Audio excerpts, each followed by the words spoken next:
E aí, galera boa de Deus, sejam bem-vindos. Vocês estão no canal da Igreja Hebron, Lugar de Refúgio, e nós estaremos dando continuidade ao estudo das bem-aventuranças. Sejam bem-vindos em nome de Jesus. E aí, galera, como é que vocês estão? Espero que estejam todos bem.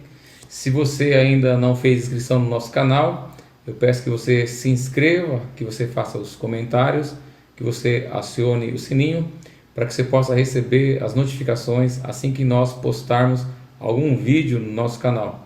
E você fazendo isso, você vai contribuir para que o reino de Deus cresça. Por quê? Porque essa mensagem será vista por muito mais pessoas. Então, no estudo de hoje, nós daremos continuidade às bem-aventuranças, né? Aquilo que está escrito em Mateus, no capítulo 5. E hoje nós vamos estudar no versículo 8, onde Jesus diz que bem-aventurados são os limpos de coração, pois esses são os que vão ver a Deus. Então, tem um exemplo muito claro aqui na cidade de São Paulo, né? Sempre que chove muito aqui na nossa cidade, a gente observa muitas quedas de árvore.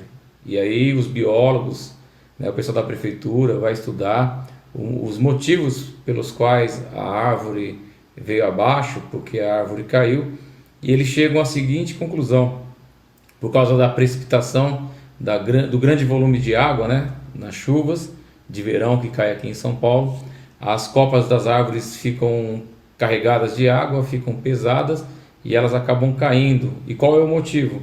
O motivo é porque elas são atacadas por insetos, né? Os cupins acabam atacando o tronco da árvore, tornando aquela árvore oca, e quando ela fica muito oca e aquele muito peso, ela não consegue sustentar o peso e ela acaba caindo. Então assim também somos nós na vida espiritual. Se nós permitirmos sermos atacados por dentro, né, nosso íntimo, dentro do nosso ser, pelo pecado, pelas coisas que vêm de fora, que podem fazer com que a nossa santidade seja maculada, que haja um distanciamento entre nós e Deus, o que vai acontecer com a gente? A gente vai acabar caindo.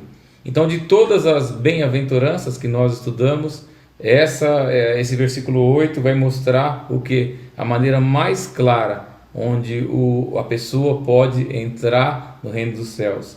Por quê? Porque os limpos de coração são esses que verão a Deus. Vamos ler o texto para a gente iniciar o nosso estudo. Evangelho do nosso Senhor Jesus Cristo, segundo escreveu o apóstolo Mateus, capítulo 5, versículo 8, diz assim: Bem-aventurados os limpos de coração, pois verão a Deus.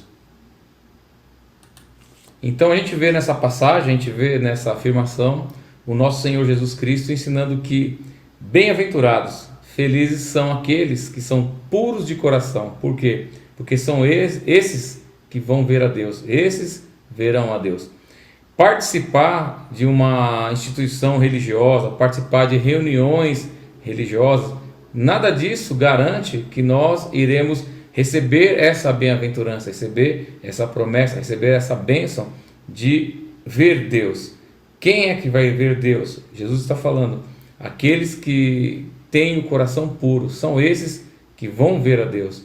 O que o homem faz normalmente? Ele quer medir o caráter dele, ele quer medir as qualidades dele, comparando ele com uma pessoa que tem uma condição de caráter pior do que ele.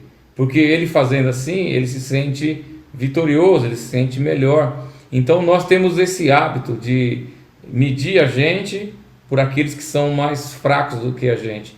Medir a gente por aqueles que têm um caráter, uma condição espiritual mais fraca do que a gente. E se eu e você fizermos isso, não vai ser difícil a gente achar pessoas para que a gente possa se comparar com elas, para que nós possamos nos sentir melhores do que essas pessoas. Então a gente acaba fazendo o quê?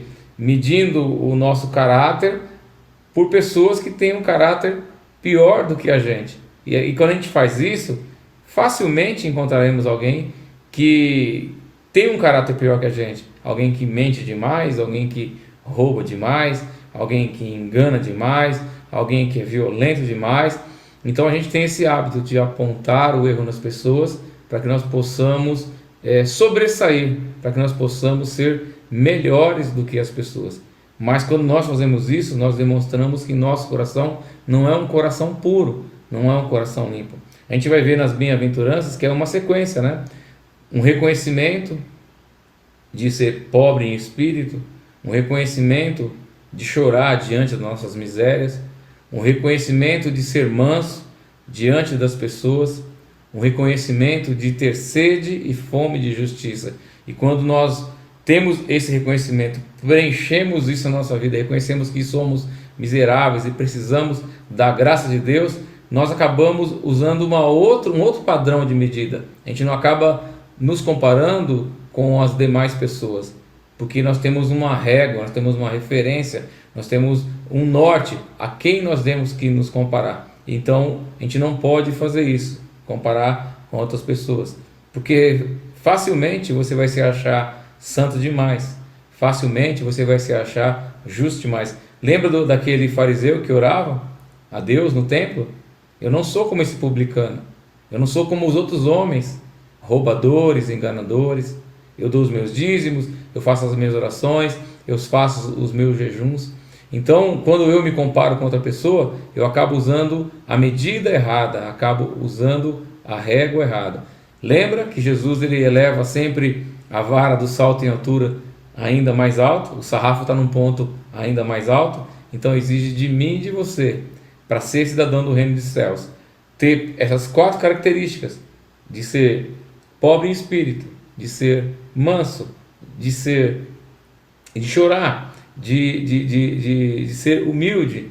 E quando a gente entende essas coisas, ter fome e sede de justiça, né? A gente entende essas coisas, a gente se coloca num patamar menor e a gente vai buscar uma referência melhor para a gente. E qual que é a referência que Deus quer que nós tenhamos? Qual que é o foco que nós temos que ter diante de Deus? Então, para que nós sejamos humildes em espírito, primeira coisa, nós temos que reconhecer que nós não podemos nos medir pelas outras pessoas, porque facilmente seremos mais justos, seremos mais santos, seremos melhores. Mas também encontraremos pessoas que são muito melhores do que a gente. Mas você deve estar me perguntando então, pastor, então qual que é o padrão? Eu devo me comparar a quem? O sarrafo está mais em cima, então a exigência é maior. Deus ele requer que nós sejamos 100% puros. Esse é o desejo de Deus para nossas vidas. Então o padrão de Deus para a nossa vida é o próprio Deus, irmãos. É por isso que Deus fala em 1 Pedro, no capítulo 1, versículo 16: sede santos, porque eu sou santo. Então, se você quer se comparar a alguém, para você saber se você é humilde de espírito, se você perdão, não é humilde de espírito, eu até estou perdendo aqui, limpo de coração, perdão. Se você é limpo de coração, então você tem que ter uma referência. Qual que é a referência? É Deus. Então, sede santo, porque eu sou santo. Então, eu não vou me comparar a uma pessoa para eu entender se eu sou limpo de coração. Eu tenho que me comparar ao próprio Deus, ser santo como Ele é santo. E quando eu busco esse padrão, quando eu busco essa realidade e tento viver essa realidade, porque Ele quer o quê? 100% de pureza. Lembra que Ele falou para Josué? Santificai-vos, porque amanhã o Senhor fará maravilhas no meio de vós. Então Deus ele quer que nós tenhamos uma vida de pureza, uma vida de santidade. O Deus Santo quer que os filhos deles, quer que os cidadãos do reino sejam puros e sejam santos. Então, vou repetir, a humanidade tem um padrão. Qual que é o padrão da humanidade? Usar como referência o pior ser humano que possa existir. Então eu me comparo ao pior ser humano e assim eu me justifico diante de mim e diante das demais pessoas. Mas qual é o padrão de Deus? O padrão de Deus é que eu tenha que me referenciar, eu tenho que usar como um padrão, como uma vara, como uma medida quem? O próprio Deus. E é por isso que Jesus falou que Bem-aventurados são os limpos de coração. Por quê que eles são bem-aventurados? Porque eles verão a Deus. Então, as 4 primeiras bem-aventuranças fala do meu estado, da forma que eu estou diante de Deus. E as últimas 4 bem-aventuranças, né, que a gente já viu semana passada, os misericordiosos, e agora os limpos de coração, fala da minha relação com o próximo, a forma que eu vou agir com relação ao meu próximo. Então Jesus, ele vai falar o que aqui? Ele vai falar sobre limpeza. Ele começa a falar ali para aquelas pessoas que estão ali naquele monte, ouvindo o sermão dele, a respeito de limpeza. Mas qual a limpeza? Não é uma limpeza exterior, é uma limpeza interior. Eu creio que assim que Jesus falou dessa limpeza, logo veio à mente daquelas pessoas toda a tradição dos judeus, toda a tradição dos anciãos. Por quê? Porque dentro da cultura judaica, dentro da religião judaica, era necessário que eles fizessem diversos banhos cerimoniais, para que eles estivessem limpos e se apresentassem diante de Deus, no templo, diante da comunidade, da congregação. A pessoa tinha que estar purificada, tinha que estar limpa, tinha que fazer os banhos de purificação. Mas Jesus não estava falando sobre isso. Quando Jesus falou desses limpos de coração, não estava falando dessa limpeza exterior, mas de uma limpeza interior. Então vamos ver, talvez, aquilo que entrou no coração dos ouvintes. O que eles pensaram? Porque Jesus ele foi criticado por não lavar a mão, né, junto com os discípulos antes de comer. Então muitas vezes ele foi criticado por essas coisas. Por quê? Porque eles tinham a religião, eles tinham a tradição na mente deles.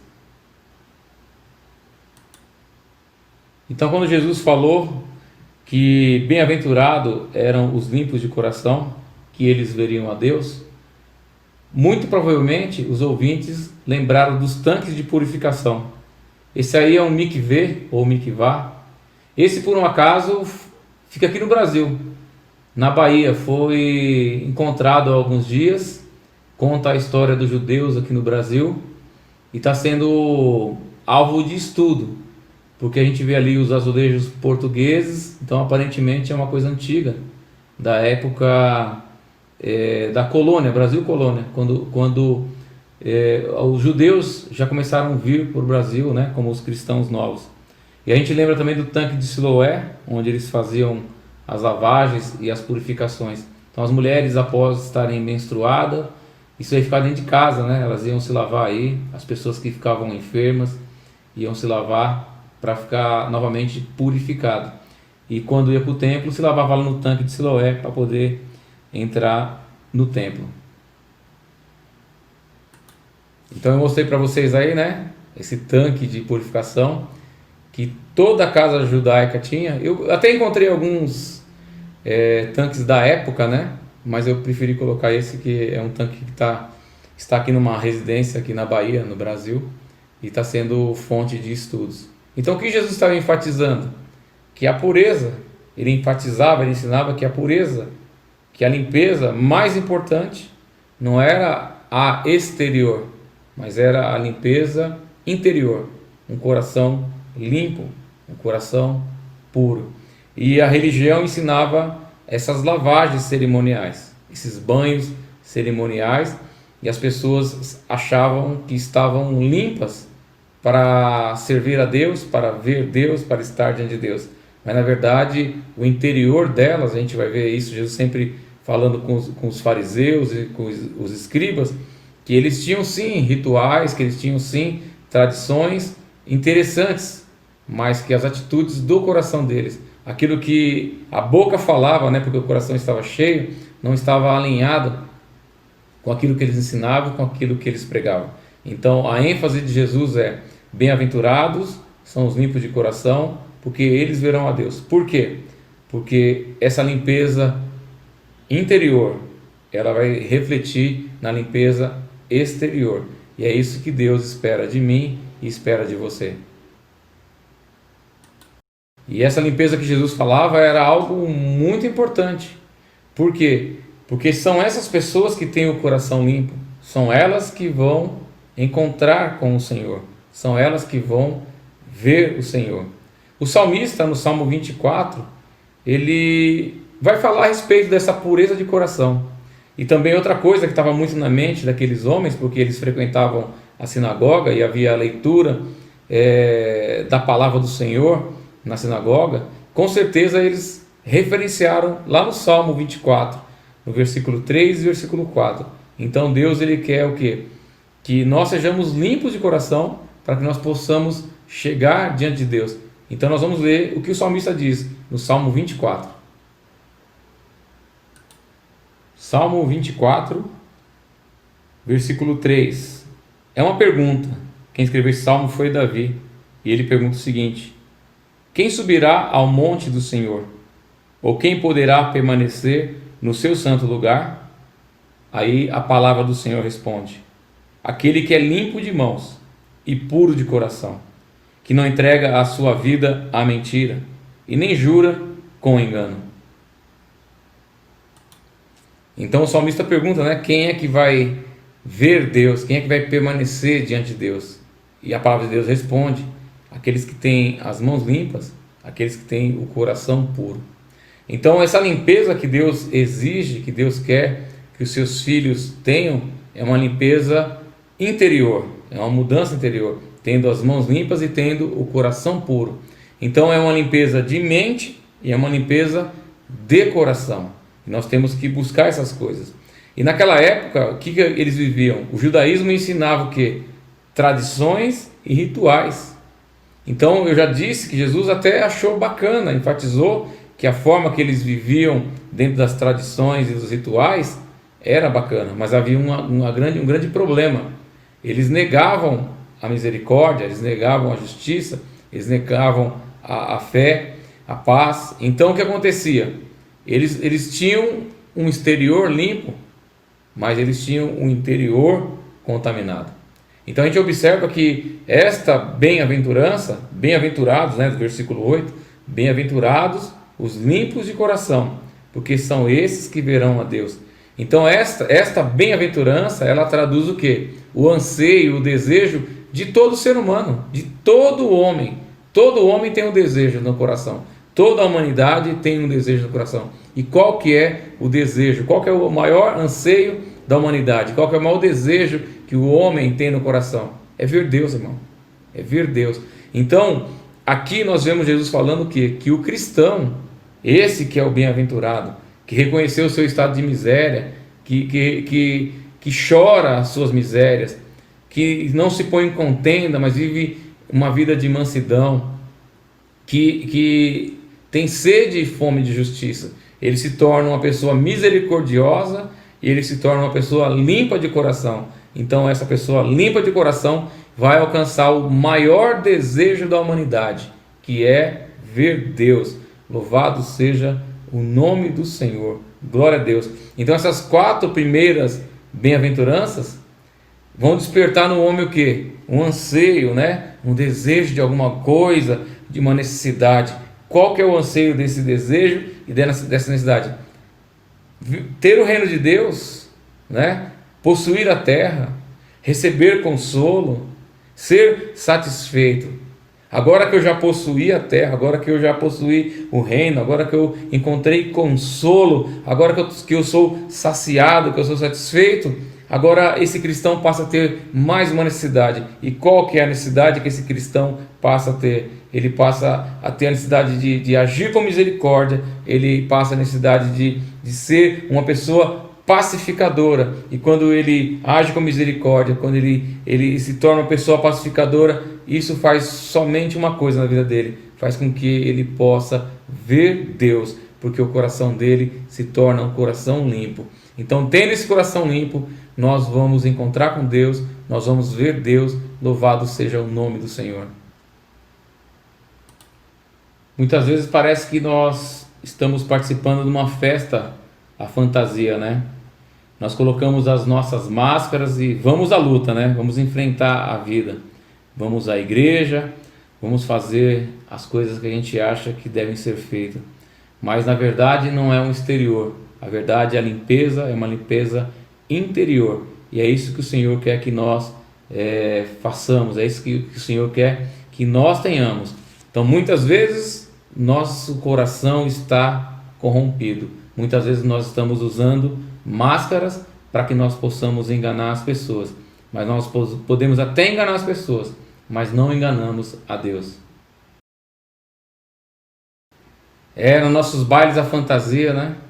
Nós mudamos o nosso tom de voz, nós usamos ternos maravilhosos, nós falamos, né, uma voz mansa, mudamos a nossa forma de agir para que as pessoas olhem para nós, né, e vejam a nossa santidade. Mas muitas vezes, meus irmãos, nós não pecamos, sabe por quê? Porque nós temos medo do que as pessoas vão olhar e ver a gente pecando. Mas na verdade a gente já pecou, por quê? Porque o nosso coração já está cheio de maldade, está cheio de malícia. Muitas vezes nós não pecamos porque nós temos medo, sabe, de ferir pessoas, mas já no nosso interior nós já pecamos.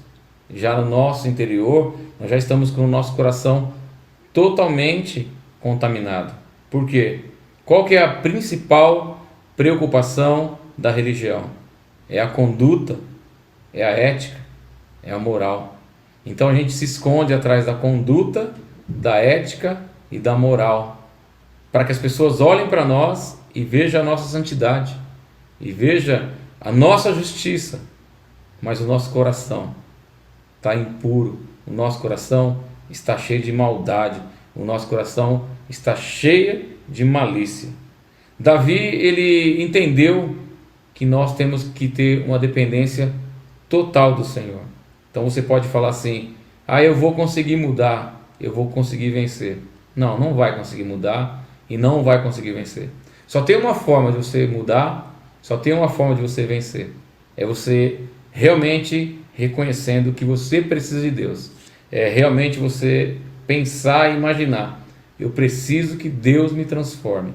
E se você pedir para que Deus te transforme, se rendendo a Ele, Ele vai começar a trabalhar na tua vida e Ele vai transformar a tua vida. E Ele vai mudar o teu coração contaminado, o teu coração cheio de malícia, o teu coração cheio de maldade, num coração puro e santo. E aí a gente vai viver aquilo que Ele falou, né? Aquilo que Deus quer. Sede santos, porque eu sou santo. Então vamos ver o que o salmista Davi fala lá no Salmo 51. Então é o Salmo de Davi, capítulo 51, versículo 10. Diz assim: Ó Deus, cria em mim um coração puro e renova em mim um espírito inabalável. Então Davi entendeu essa necessidade dele depender totalmente da graça de Deus. Ele entendeu que ele mesmo não poderia transformar a vida dele, como muitas vezes a gente pensa: amanhã eu mudo, amanhã eu deixo, amanhã eu largo. Nós não conseguimos. A gente tem um desejo de transformar o nosso coração, de viver esse coração puro, essa santidade de Deus. E Davi está falando aqui: cria em mim um coração puro. Então quem cria é Deus, é uma obra de Deus, porque senão a gente continua com o nosso coração de pedra, com o nosso coração pecaminoso, com o nosso coração que não deseja as coisas de Deus. E ele também fala aqui, renova em mim um espírito inabalável. Então é Deus quem cria e é Deus quem renova.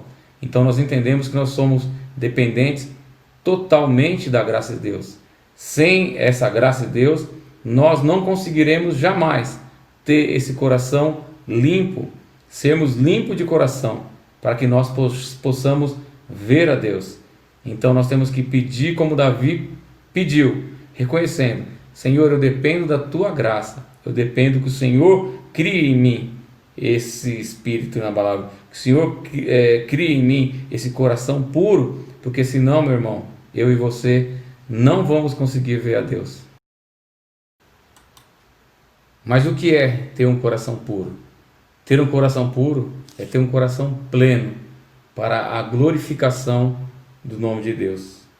É ter um coração concentrado nas coisas de Deus, sem pensar, sem dividir em dois pensamentos, sem cochear cochear em dois pensamentos, sem compartilhar Deus, o seu coração, com Deus ou qualquer outra coisa. Você vai lembrar que Nicodemos, quando ele vai encontrar com Jesus à noite, ele era um príncipe de Israel, ele era um homem conhecedor da lei, ele era um homem bom, um homem justo. Mas mesmo assim Jesus falou para ele assim: Nicodemos, você precisa nascer de novo.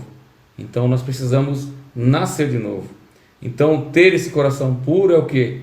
É ter um coração que permite Deus trabalhar na minha vida, que permite Deus transformar o meu coração, que permite Deus tirar o coração de pedra e colocar em mim um coração de carne.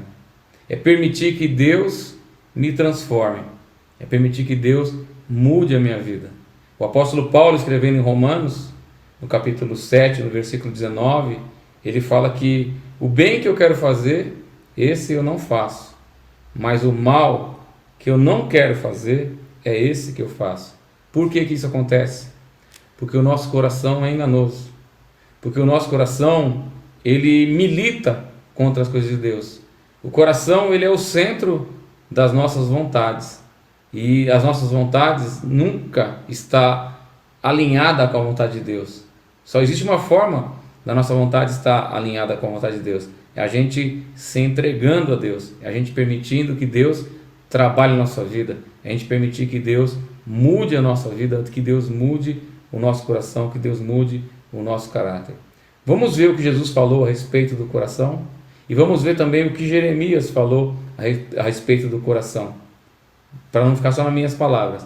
Vamos ver primeiro o que Jesus falou, e depois nós vamos ver o que Jeremias falou a respeito do coração. Mateus 15, 19. Porque o coração é que saem os maus pensamentos, os homicídios, os adultérios, as imoralidades sexuais, os furtos, os falsos testemunhos e as calúnias. Versículo 20, parte A.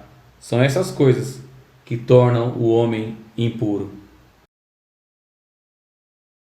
Então eu falei para vocês que o padrão que Deus quer para a gente é que nós sejamos 100% puro.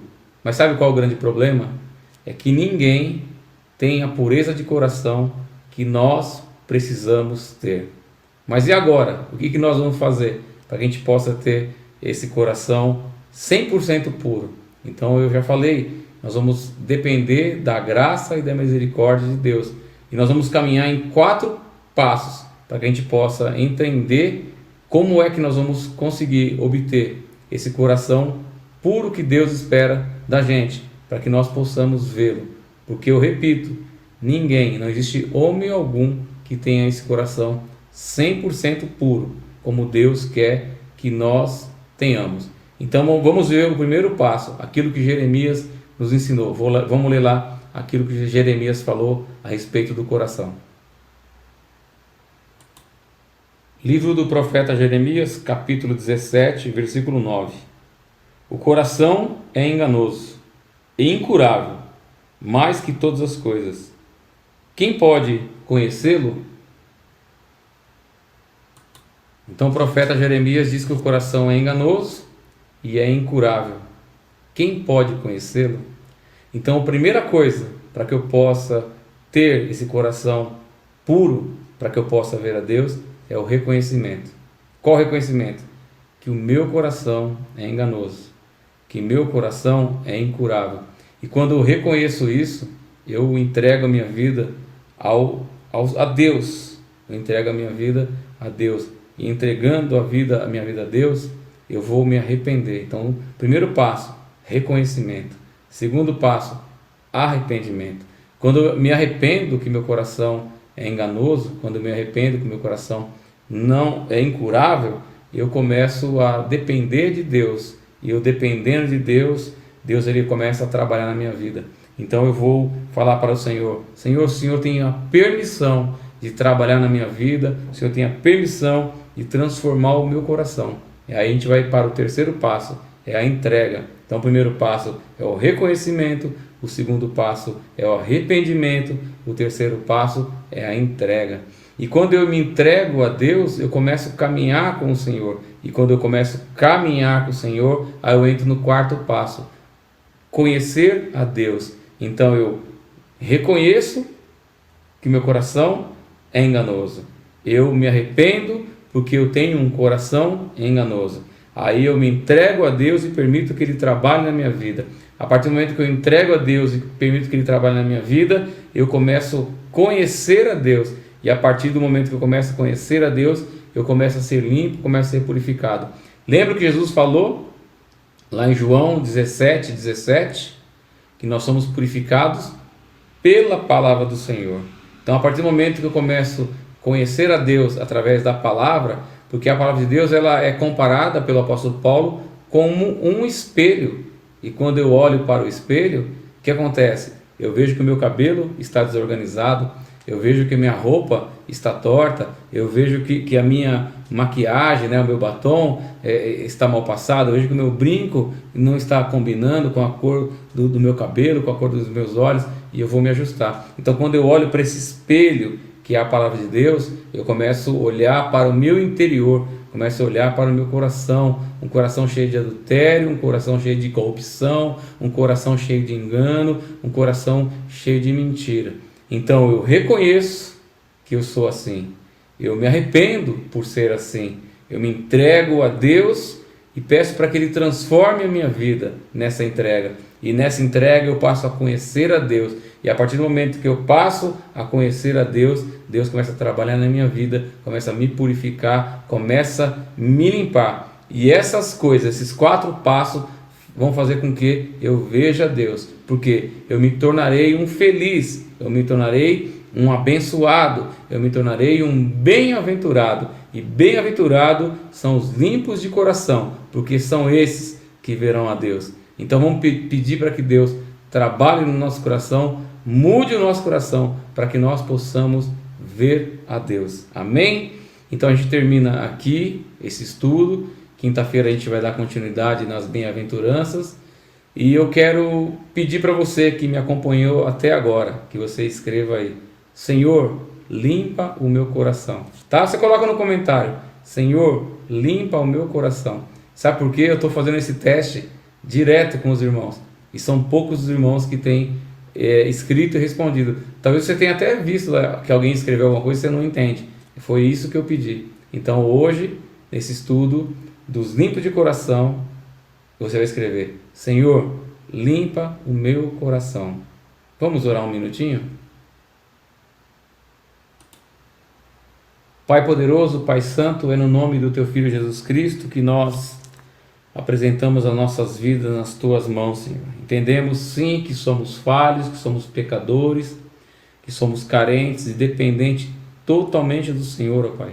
Que muitas vezes queremos agir bem e agimos mal, porque o pecado ainda habita em nós. O Senhor nos libertou do pecado, ó Pai, mas muitas vezes o pecado ainda nesse corpo carnal faz com que nós venhamos pecar contra o Senhor, pecar contra o nosso próximo, Pai. Mas nós queremos ser esses bem-aventurados, esses felizes, ó Pai, esses, ó Deus, que vão Te ver, ó Pai. Por isso nós pedimos ao Senhor que o Senhor venha, meu Deus, purificar, limpar o nosso coração, ó Pai. Nós queremos reconhecer diante do Senhor a nossa condição de pecador, ó Pai. Nós queremos nos arrepender dessa condição, ó Pai. Nós queremos entregar a nossa vida ao Senhor e pedir para que o Senhor venha trabalhar na nossa vida. O Senhor tem permissão, Espírito Santo de Deus, o Senhor tem permissão para trabalhar no nosso coração, olhar o mais profundo do nosso coração, do nosso ser, e tirar de dentro de nós todo engano, toda malícia, tudo aquilo que tem nos contaminado. Eu Te peço em nome de Jesus Cristo, e nós queremos, ó Pai, Te conhecer a cada dia, conhecer o Senhor mais e mais, Senhor, cada vez mais.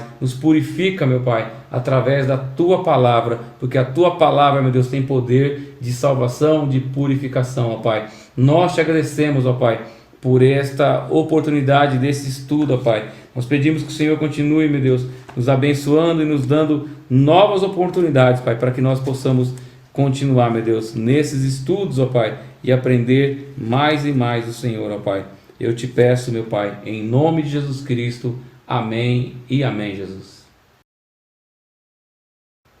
Obrigado, meu irmão. Obrigado por você estar acompanhando esse estudo. Quinta-feira a gente vai estudar o versículo 9, né? Bem-aventurados os pacificadores. E tem bênção para aqueles que são pacificadores. Fica com Deus, que Deus te abençoe, em nome de Jesus Cristo. Obrigado de coração. Um beijo. Que Deus abençoe a tua vida, que Deus abençoe a tua casa, que Deus abençoe a tua família. Muito obrigado. Deus te abençoe, em nome de Jesus.